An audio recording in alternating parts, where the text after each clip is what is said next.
So even though Brown versus Board of Education, a landmark Supreme Court ruling and case happened in 1954, schools didn't find themselves completely integrated just yet after that.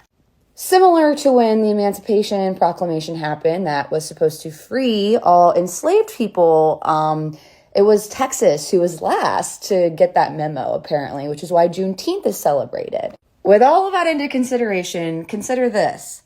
Smithville, Texas, the place that I'm from, the place where this story about my dad kind of forms. Consider the fact that they, according to school board minutes from Smithville ISD, they didn't see full integration until around the 1967 and 1968.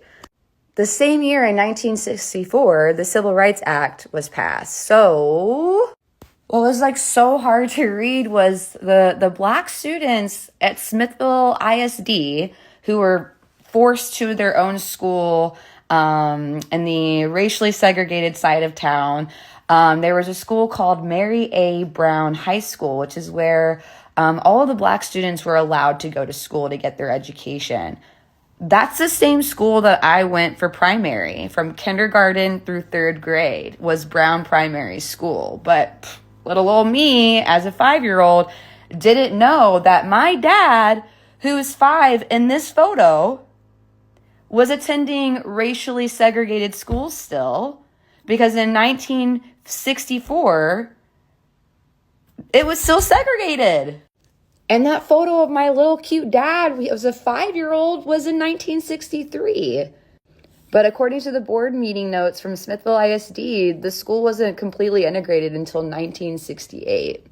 So it wasn't that long ago. Racism is still alive and well. It's happening right now. It's everywhere around us, and it has been for centuries. So please look into history, especially where you're from, and consider the fact that we were not given the full scope of everything that's happened because the government wants to control the narrative. But it's up to us to make sure that the real narrative is being shared.